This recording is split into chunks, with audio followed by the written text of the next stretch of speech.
Hey, look at that. Parking is on us tonight. Anyway, I'm here at Six Flags. I'll see y'all inside.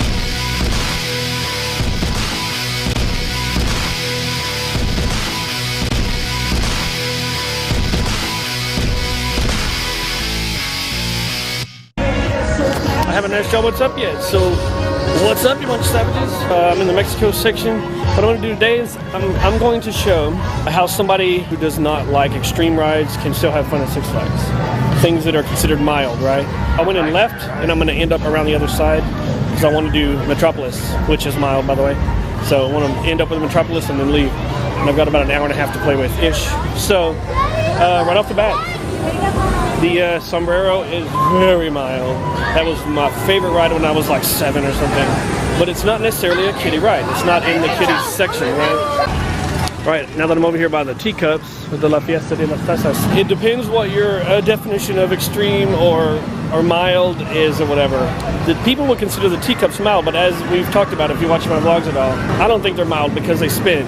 Anything that spin makes me sick, so no teacups for me. But that may be considered mild to you. This, when I was the Conquistador, when I was a kid, I considered that a bit wild. It was a little bit extreme for me. But after riding that stinking Joker thing, which is basically the same thing, almost like a pendulum swing ride, but on an extreme level, that's mild now. So it's all about perspective in it. La Vibora is definitely mild. Well, I wouldn't say it's wild or extreme. La Vibora is just like it's like a water slide tube, but of course it's dry, and then this thing has wheels. It's just a bobsled ride. I love it. So that's mildish. If you are worried about extreme rides and you think they might be extreme, get on it. You will thank me and yourself. You'll thank me for telling you about it. You'll thank yourself for getting on it. It's really, really fun. I can't get Monkey to get on it. He thinks it's going to fall out of the thing and fly out or something. I'm like, they're designed not to do that. What's next? The log flume. So we got the log ride over here. Right there. Non-extreme ride right here. There is a drop, of course, it splashes down, but it's not extreme at all. See, there's very small kids there and they love it, so it's not extreme. Give it a go. There's a mild ride there, but only if you can get someone to pull you in one. I'm getting close to being around here to where where you sort of trail off and go to where the Titan and the Giant are. And the only other ride over there's a ride by the Titan that is a flat ride, but it's what a lot of carnival goers will know as a scrambler. And I would say that's kind of mild. It doesn't spin necessarily. It does kind of do this motion. It's not terrible. But again, I'll consider a spinny ride something I don't want to ride. Not necessarily extreme, but it's too extreme for me. You may be alright with it. Here's another one right here. It's called Rodeo. It's got these black bulls that you get inside of and they spin around. It's a bit too much spinning for me.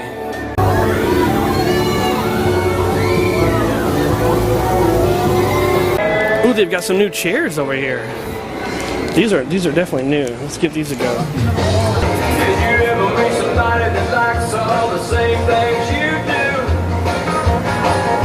Somebody who can make you or break you anytime they don't really rock that well, so I know the Rockwell company didn't build them. Again, if I haven't got my point across before, I'm standing here with the Giant in front of me, Yosemite Sam Gold Adventure to the right of me. The sign says Runaway Mountain is to the left, but if you turn right behind and go through that barbecue place, Runaway Mountain's right on the other side, without going all the way around. You're going to want to stick around to the end of this, my regular viewers, right? All my Six Flags viewers, you're going to want to stick around to the end.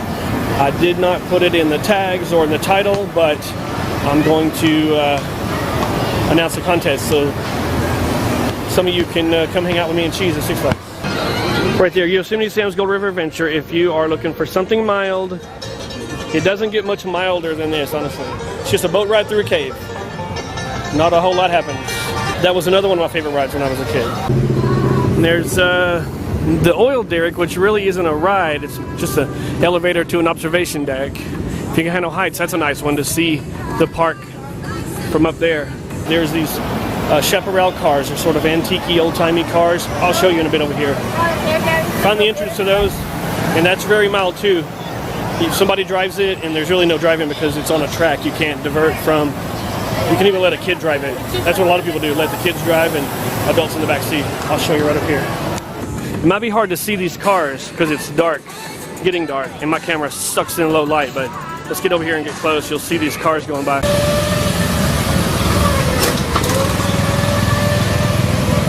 Here comes some more. Now they're all showing up. And you can see all, well, that's a dad driving, but a lot of the kids driving. Anyway, there's the chaparral cars. They should have tops on them, that'd be great. Get shaded from the sun. All right, as I make my way around, when you get to the oil derrick, if you take a left and go down toward the Shockwave, you will find these go-karts. Now, most everything is included in the price of admission, but along with the, which I shouldn't mention because it's not mild, it's very extreme, the Sky Coaster where you swing really far and they strap you in, that costs extra, and so do these cars. It's $10 to drive, $5 to ride, pay $20 and do an all day long thing, or pay $30 and all season long. Every time you come, you can drive them. Roaring Rapids is just a water ride. You get in a massive tub with a bunch of other people, and then it goes down rapids and you get splashed. That's it. Splash, that's all. So, you know, that's not extreme. I would say that's fairly mild. I don't know how well you'll be able to see this one, but I would say it's fairly mild. Well, if I call the Conquistador not extreme, then this is mild. There's nobody on it, or they already got thrown off. Maybe I was wrong about it being mild. Oh my. Now we happen to cross Superman. That is definitely not mild. It is fun if you can handle getting blasted straight up and then a free fall. I actually like it. It's fun.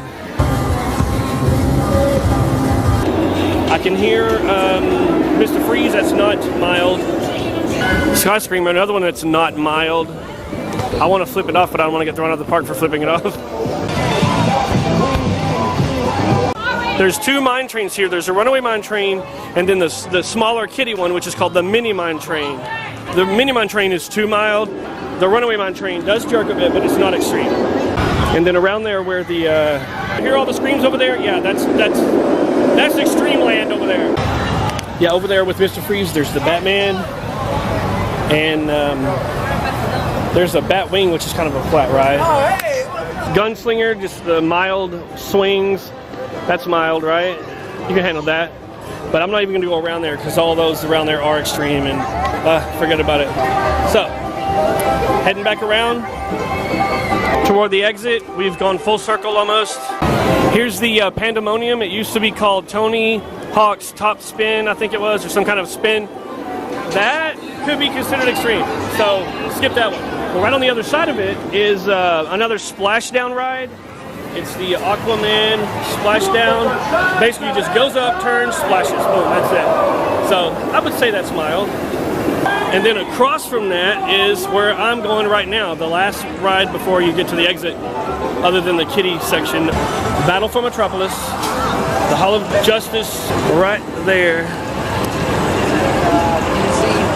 Let's stop in and see what kind of score I can get. Still get a score. Somebody today told me I wasn't savage.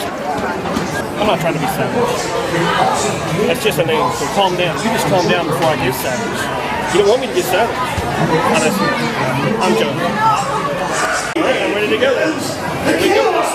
That's the best I've done yet. 311, 100. Woo-hoo. And the screen is broke, of course. Great. Screen is broke again, y'all. There it is. I think 311,000 was a decent score. I think I'll leave it while I'm ahead kind of thing. Yeah, I can't think of any more rides that will be considered mild. I think I've covered it all. Let me know in the comments if there's any that you think are not extreme that I didn't cover. Any rides you think are mild that somebody who wants to ride only mild rides might enjoy. So, right, now on to the contest. I want to hang out with some of y'all here at Six Flags, my favorite place to go. And let's talk about this in a bit. I'm gonna go ahead and get to the car. That way I can have quiet, and then we'll discuss it. I'll discuss it. You're gonna sit there and listen. This is probably my shortest Six Flags trip yet. I think I'm in and out in under an hour. Under an hour. All right, y'all. About the contest, right? So, like I said, I didn't put it in the. I didn't tag it that it's a contest. I didn't put in. I'm not gonna put in, or you've already seen. I didn't put it in the title. Because I'm not doing any kind of contest to try to gain new subscribers, even though I could use more subscribers, to be fair and honest. But I'm doing it to show appreciation for those of you who keep coming back.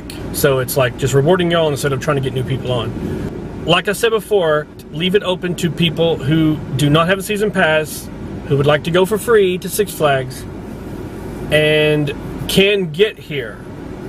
You know, if you live in, I don't know, Ohio, and you're like, oh, I'd love to go, but I can't. Well, don't enter, please. Leave it to people that can win and collect, you know what I mean? So if you're local to the area, or if you're traveling here and you know you're going to be here during those times. Now, the dates are the 7th of August through the 11th. So the 7th, 8th, 9th, 10th, 11th. There's 5 days to choose from. You pick the day, and we'll make it happen. It probably won't be early. It'll likely be like a 2 p.m. Sorry, I had to change battery. Now I've got this light here that does a flickery thing. I don't know what that's all about, but I guess I'll leave it on and see how it goes. All right, where was I? It'll probably be around a 2 p.m. until whenever you're ready to go, close or earlier, whatever. You don't have to hang out with us at all. You want to meet up and then go your own way, that's fine. That's why I say one person wins this and you can bring a friend. So in case you don't want to hang out with us, which is totally fine, like I say, then you can sort of pop off down the road and at least you'll have a friend. Because if you get there and you're like, you know what, I've been hanging out with you for an hour and you're not cool like you are on the videos, you're kind of a turd, you know, whatever. And then you're like, right, I'm going to leave. If you're by yourself, that kind of sucks. So one person wins and you can bring a friend. You're going to want to bring a friend. Now, comment in this video what my score was. I only played Battle for Metropolis one time, and it was my highest score yet so far. Woohoo! Yay me! And what was it? And just put those numbers in there. No, nothing with it. Don't say, hey, I know what it is and it's this. Just put the numbers. That way, if people are seeing what's all these numbers for, that, you know, if they're not regulars, then they don't deserve to win. To be honest. Yeah, that's the way I see it. You regulars, I appreciate you. I really, really do. You keep coming back, and it's awesome. And I'm like, when I started doing this, I started the channel ages ago, but I've just recently started vlogging, and I was afraid to put myself out there. I'm like, man, what are people going to say, you know? But y'all keep coming back. So, yeah, I appreciate all of you. Y'all are great. Y'all comment, and I comment back for a reason because I appreciate y'all, man, you know? So, comment the number, and I will put all the people's name who did the comment in a randomizer, or I might even go old school and actually, if there's only a few, which there may very well be, I'll put your names in a hat and actually draw it that way, do it old school. So, but either way, we're gonna hopefully get somebody to a free day at Six Flags. Hope it goes well. If it doesn't, if there's not that much response, hey, great. If only one of you actually doesn't have a season pass and you can be there one of those days of that week. If there's only one of you, guess what? You win. It's that simple. But yeah, we'll see how it goes. So I'm gonna go ahead and sign off. I'm gonna get home and edit this and upload it. And by the time you see this, it will be Monday. I'm gonna probably schedule it for about 9 a.m. And if you missed my upload of the other night, the video right before this one uploaded was an old video from like 6 years ago when I was trying this other channel out called what was it, Phantom Finders, trying to do like ghost hunting type thing, but with a little humor. Go check it out. I uploaded it at like 10:30 or 11 p.m. or something, so I think a lot of you may have missed it. So yeah, go check it out and see what you think. I mean, it was kind of fun to do, and it was old and stupid, and that's the way I like it. But anyway. So, because I'm old and stupid. But, yeah, I'm going to sign off. I'll see y'all later, and y'all stay savage. Thanks for watching, Savage Mister. Like, subscribe, and share, and send money.